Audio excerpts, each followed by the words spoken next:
And welcome to Telewizja Republika. Russian forces continued localized offensive operations in eastern Ukraine, particularly north and northeast of Kharkiv city on July 22nd and 23rd. They claimed to have pushed Ukrainian forces out of Hliboke and conducted airstrikes between Lipsy and mentioned Hliboke, causing Ukrainian forces to pull back. Positional fighting persists near Hliboke and Vovchansk, with Ukrainian forces reportedly becoming more active near Staritsia. The new major offensives, nothing like this is happening. We do have a kind of tactical stalemate on the front lines. On July 24th, 3 Russian Shahid drones crashed on the territory of Romania, causing fires near one of the Romanian cities, 7 kilometers from the Ukrainian border. This occurred during Moscow's attack on Ukraine's Odessa region. The fall of the UAVs was confirmed by the crew from the 57 Koglinchau airbase, Michał Koglinchau airbase, and local authorities reported the explosions and subsequent fires. This is not the first time Russian ordnance crossed into NATO territory. There have been several incidents where missiles crossed into Polish airspace, with the worst one in 15 November 2022, when a missile struck the village of Przewodów near the border with Ukraine, killing 2 Polish citizens. Cyber specialists from Ukraine's main intelligence directorate, HIMARS, successfully hacked Russia's banking and payment systems on July 23rd. The cyber attack disrupted services in major Russian banks, including Alfa Bank, Sberbank and Gazprom Bank, as well as mobile operators like Beeline and Megaphone. The attack caused significant interruptions in public transport, payment systems and mobile internet services across this country, let's put it this way. Russia's Tuapse oil refinery, the largest on the Black Sea, was damaged in a Ukrainian drone attack on July 22nd. Debris from the downed drone caused a fire, which has since been contained. The extent of the damage is not immediately clear. This attack is a part of Ukraine's ongoing efforts to target Russian energy infrastructure in retaliation for Russian strikes on Ukraine's energy systems. We will talk about all of this with our guest and friends who haven't been here for a while, Chuck Pfarrer, in a moment. Finally, underscoring the complete dominance of criminal elements within Russia, starting at the head with the notorious war criminal Adolf Putler. In separate incidents on July 24, prominent Russian economist Valentina Bondarenko was found dead outside her Moscow apartment, having reportedly fallen out of the window of her apartment, while Andrei Togashov, the deputy chief of the 89th Satellite Communications Center of the Russian Armed Forces, was killed in a car explosion, most likely caused by an explosive device. Well, those are the things that can happen to members of this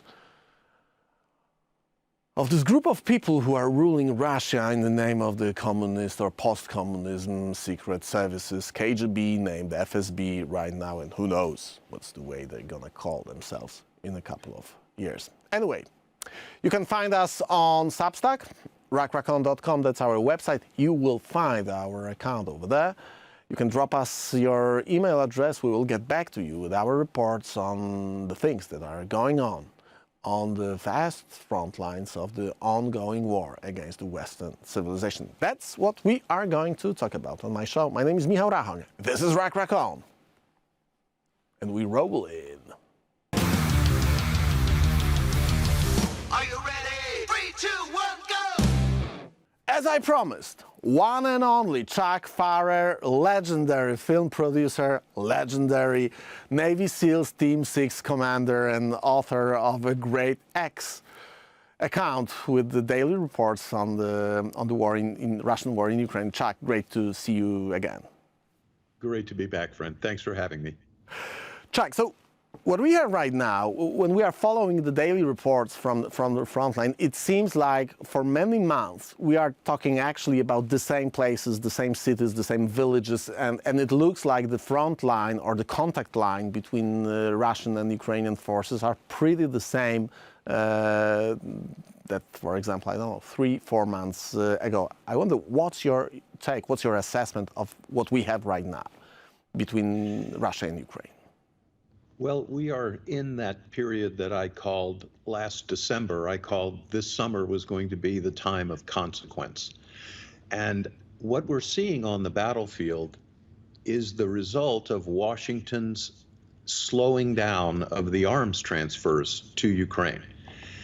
That has a ripple effect. It didn't affect the battlefield right away, but General Hodges, General Ryan, and I was happy to confirm their opinions. We all said that this summer we will see Russia attempting to push forward, because this is the time that Ukraine will still be feeling that ammunition hunger. So there have been some areas of Russian advance. For example, west of Avdiivka, they've advanced slightly towards Chasiv Yar, but they have done so, the Russians have done this at unbelievable cost in terms of men lost and material lost.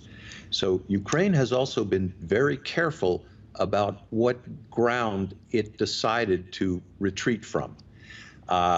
In almost every case, it was willing to fall back in areas that were wide open, which meant that Russia had to spend hundreds, even thousands of men to take this property, but then lose hundreds of men every day because these pieces of dirt had no cover, no concealment, no roads for logistics or advance. So Ukraine has been very cagey about this. And just one more thing to show you how effective this has been. In June and July, Russia lost 70,000 killed. Wow. In 2 months, that's more than the U.S. lost in Vietnam in 10 years. Chuck, but this is the number that, as far as I remember, was mentioned by the experts, that this is roughly the number of people that Russia gathered close to the front lines before this latest push against Ukraine. And this number equals the number of killed over the span of those 2 months? Yes. So essentially, everyone that Russia threw into the war in the last 2 months has been killed. But to go back to another number that is exactly the same, Russia started the full-scale invasion with somewhere around 400 to 500,000 troops.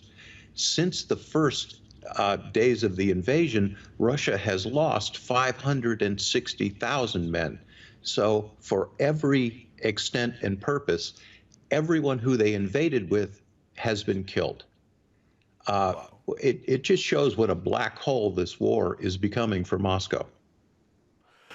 The numbers are huge, and you mentioned that only those 2 months, what was the relation of the number of killed, if you compare it to the kill ratio or the number of killed in the Vietnam War from the standpoint of USA. But I would like also to have your opinion about those latest developments, and maybe before I move there, you are mentioning on your Twitter account about the missiles, about the weapons that are included in the latest, newest US aid package, and those are again the same names of the devices that we already know, the ATACMS that you are mentioning. Why do you mention them? Why these weapons are crucial from the perspective of what we are talking about? Well, they're crucial for a lot of reasons.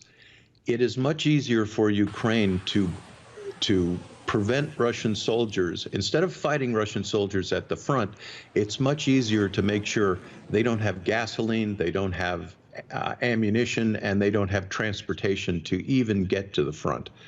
And that's what the ATACMS, which is a surface-to-surface guided missile, that's what it was designed to do. It was designed to target Russian military headquarters, communications nodes, logistical storage, ammunition, and fuel oil, but also to attack enemy air bases that are close to the front.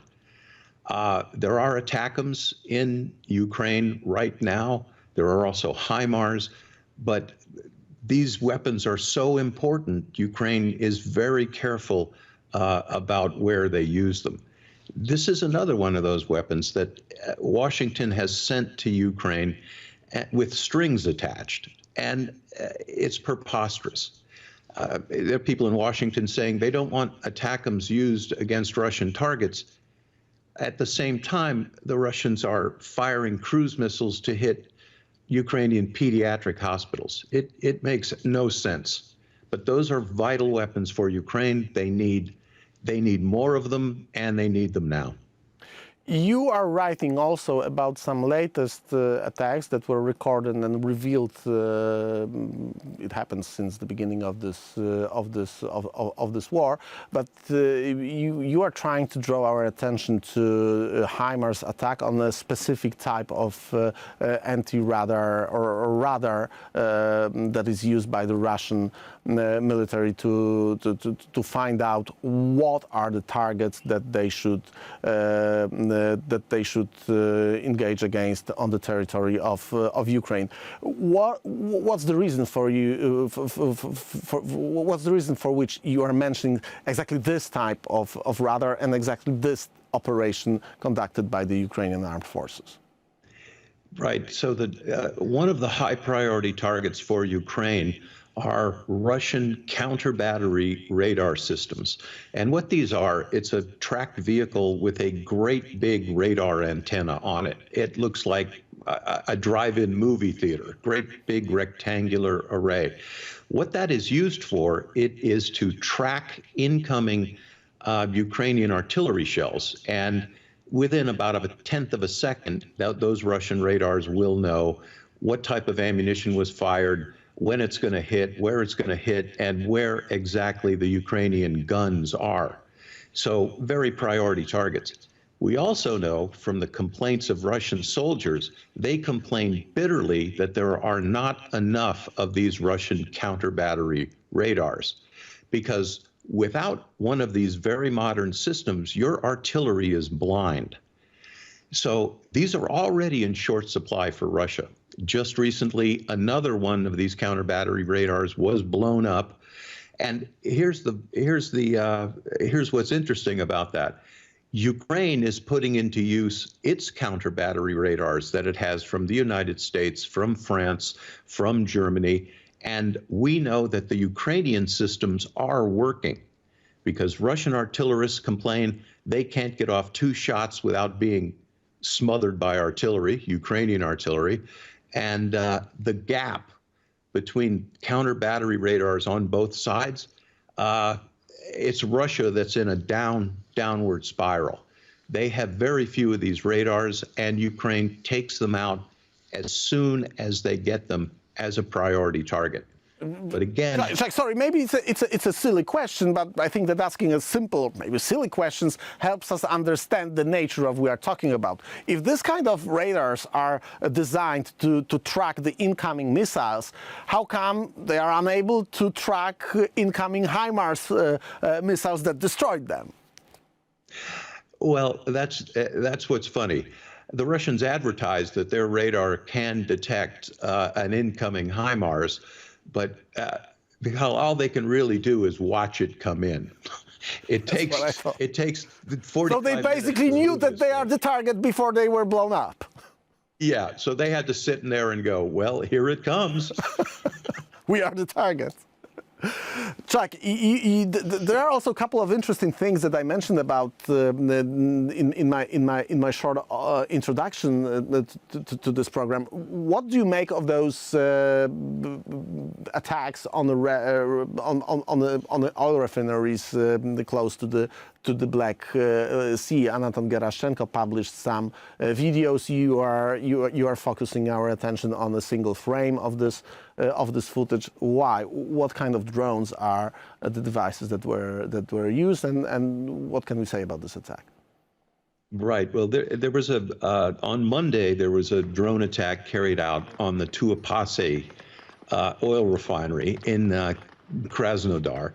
This is in the extreme eastern part of Crimea. So this is a very, very, very long way away from the zero line. In the vicinity of the Kerch Straits, there are numerous high-value targets. This first strike on Monday, of course, targeted this oil refinery. I was able to get a video of the attack, and I got a pretty decent shot of the incoming drone. What surprised me is that it appears to be a modified Luna NG drone, German-made. When Ukraine first put these Luna drones into service, they used them for electronic warfare because they had a 6 to 8 hour flight endurance. So this thing could fly all day. What they did is they changed the payload from electronics to explosives. This thing can fly at, for 8 hours. The minimum range that this thing has is 344 miles, 573 kilometers. So we saw in this attack, and it was successful, it hit the refinery. We've seen Ukraine repurposing their long-range drones for very deep strikes. Another thing that's important, this oil refinery was an important target. You have to assume it had major air defense and electronic warfare defense, but it didn't stop the attack. Pretty amazing. This is very interesting thing. I mean, we're talking about these long-range drone attacks within the territory of Russia for a pretty long time, and it says a lot about the protection of the Russian airspace by the Russia itself. So we got drones attacking a refinery. So we are in the subject of drones on one hand and oil supplies on the other. So I'd like to address and ask you for an opinion about two events from last week. One is related to drones inside the NATO territory. Romania was a place where a couple of kilometers outside, well, inside the territory of Romania, the Russian Shahid drones were noticed, and they basically blown up on the territory of Romania. And this is one of, I think, 3 or 4 events of that kind. We had a long-range drone that traveled through the NATO territories in the first weeks of the war unnoticed, but as far as I remember, this one didn't blow up. But this time we had this kind of incident. What does it tell us? I mean, what's your assessment of what happened? Well, it definitely is a provocation. Russia has chosen to program the flight paths of these drones over what they know to be sovereign NATO airspace. And it's funny, from the communists, from the post-communist government, from the Russians, for the last 100 years, we always hear the term Western provocation, Western provocation. That's true. What's interesting is this was a classic Russian provocation. They want to spread fear. They want to generalize the conflict. So these are deliberate actions. And NATO has chosen to react, let's just say, very modestly. But these don't have a good effect on what's in store for Russia down the line. Let's just put it that way.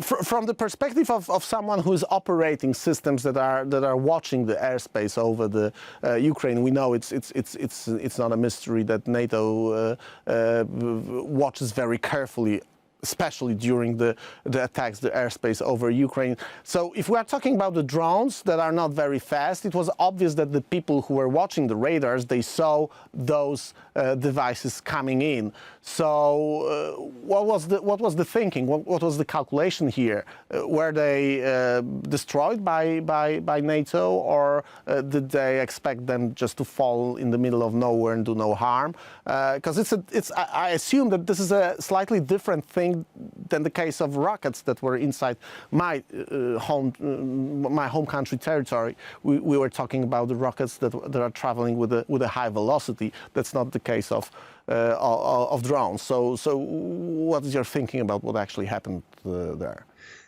Well, there were definitely decisions made at a national command level. So there were a couple of courses of action. You could do nothing and let the drone pass over and hope it's not going to target anything in the country. If, and here's the big if you have a combat air patrol up at the time, you might elect to shoot this incoming threat down. There are electronic warfare means available. you could interdict the drone that way. But again, if you have those assets positioned.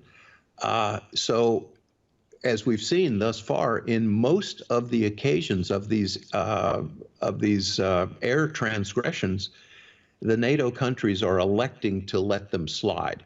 Yeah. And Still nothing. I think they reverse engineer their public information. What's going to look worse, a brief incursion or I've shot down this Russian drone? Yeah. So Yeah, there's a decisions message made at the top. You're right. There's a message always attached to this kind of reaction. So my final question is the question of the Russian shadow fleet that is supplying the fleet that is supplying Russia on one hand, or selling the Russian oil on international markets. And we had a very interesting incident far away from Russian borders. How come that this collision of two ships were related to the Russian aggression against Ukraine? Well, we are in a location 55 miles northeast of the Singapore island of Pedro Blanca. A Russian shadow fleet tanker called the Ceres 1, which is registered to Sao Tome, which is an island off the coast of East Africa.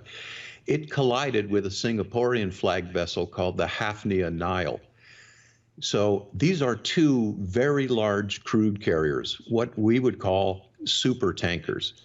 And in an event I have never heard of in my entire naval career, when the Russian shadow tanker collided with the Hafnia Nile, fires were started on both vessels. But the Russian shadow fleet ship, Series 1, backed off and ran away, right? It's caused a collision on a fire, it's burning, it turns and it tries to run away. Well, it didn't, and it turned off its identification system. Well, it didn't get that too far. The Singaporean Coast Guard ran it down. It's in custody, but especially Ceres. But Chuck, you got an experience in the naval operations. I mean, I could, imagine, I don't know, someone did something, I don't know, illegal, some kind of, I don't know, criminal activity, I don't know, some espionage things of stuff like James Bond style, and you're running away on a super bike 300 kilometers per hour. You can run away. I can understand it. But running away in a burning oil tanker 5,000 or 6,000 kilometers away from your home. I mean, what they were thinking? Why? What was the reason? Of all the getaway vehicles I can think of, a burning super tanker is not up there. But this ship, Ceres 1, it has a long history of transshipping Russian and Iranian oil, turning off its identification. But a maritime hit and run, which, by the way, did cause an oil spill, pretty amazing. But we said this was going to happen. These ships are registered in flags of convenience. We don't know who their crews are. They're undertaking transfers of oil at sea, which is a risky operation, and it was inevitable that there was going to be a disaster like this one. Leaving a trace, oil trace, which can be noticed from, I don't know, from air surveillance aircraft, from satellites. Outer space. Out of space. Yeah, that's pretty wild. Chuck, thank you very much. Always a pleasure. Thanks for your knowledge. Thanks for what you are doing for our international community of information war fighters. You are fighting on the right side, informing the free world about the activities of Russia over there. So thanks for your effort and thanks for your time spend it with our viewers. Thank you, sir. Good to see you. Good to see you, Chuck. See you soon.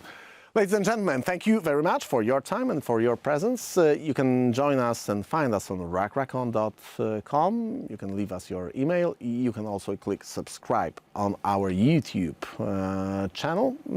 And we see each other pretty soon, talking not only about the Russian war in Ukraine. Stay safe. Ciao, ciao. Bye.